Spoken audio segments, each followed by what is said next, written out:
students, I am Surbhi Gupta and today we are discussing class 7th topic, that is congruence of triangles. This is a new chapter that we are starting today.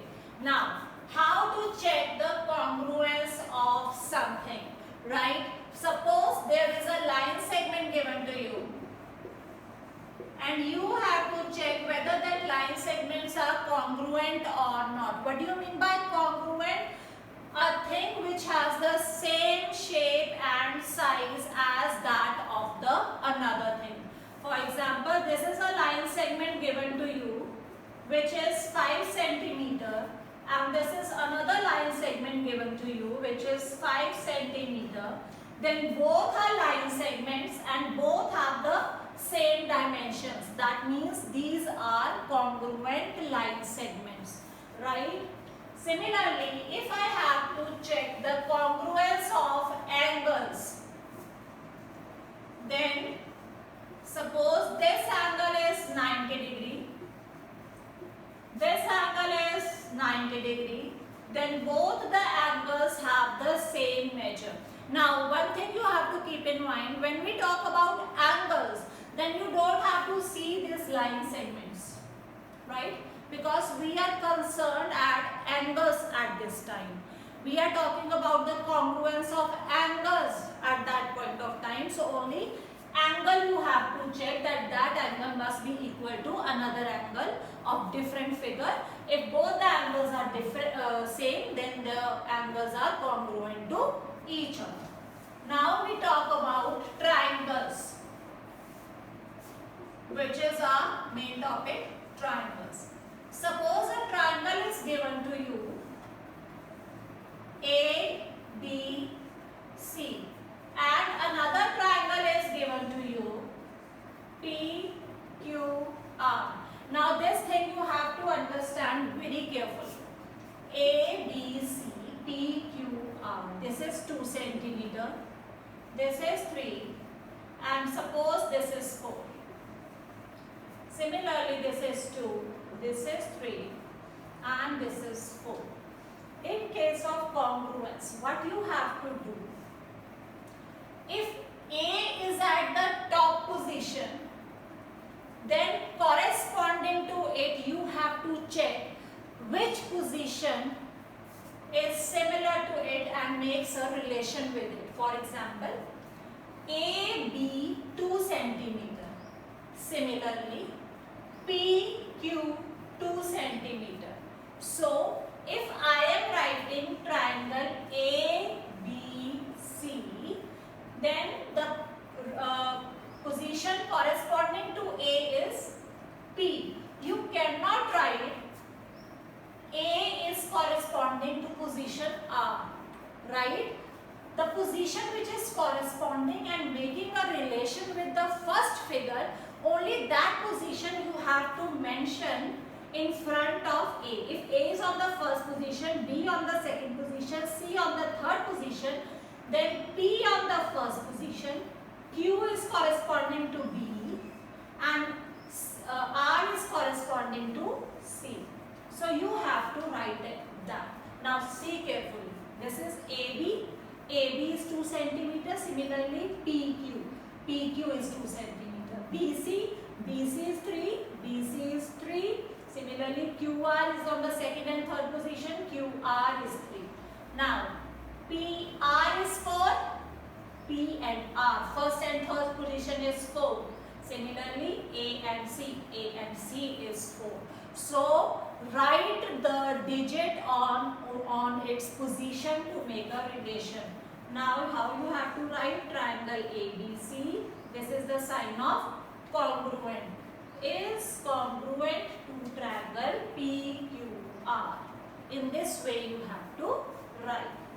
Now we do a question. Suppose you have given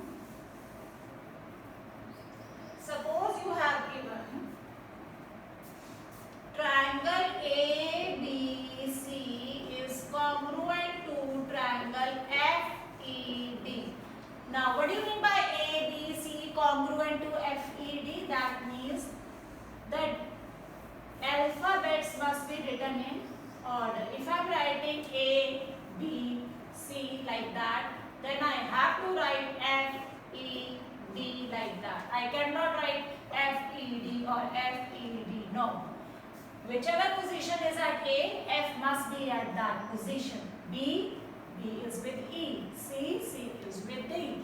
Now you have to write, if both the triangles are congruent, then their corresponding parts are also congruent. We have to write the corresponding parts. Which parts are congruent? If these are congruent, then angle A must be congruent to angle F. Each and every part is congruent. Angle B is congruent to angle E. All the angles and all the sides are congruent. C is congruent to angle D. Similarly, AB is the line segment. AB congruent to FE. Similarly, BC congruent to ED. Similarly, AC congruent to FD. So in this way you have to write that all these parts of these triangles are also congruent. When the triangles are automatically congruent, so all these parts are also congruent. Right?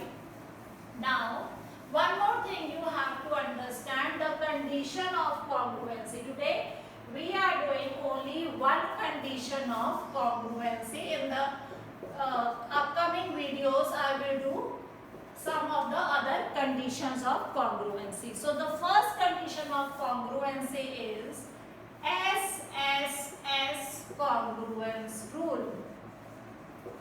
What do you mean by SSS congruence rule?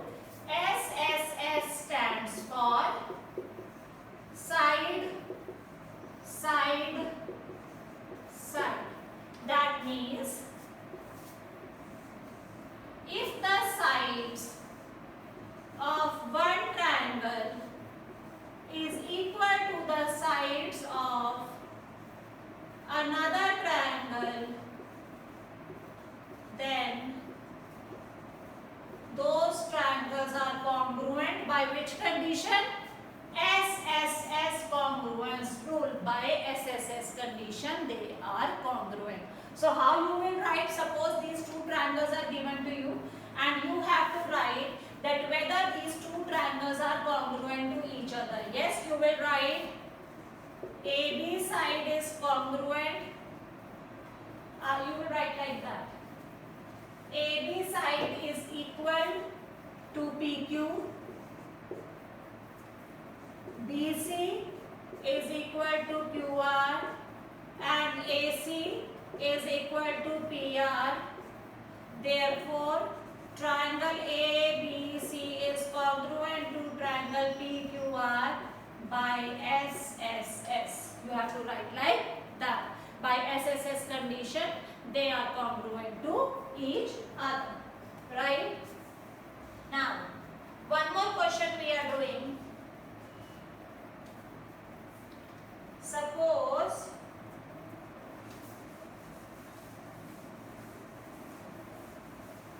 it is given to you, this is the figure given to you, A, B, C, D, and it is given, what is given? AB is equal to AC.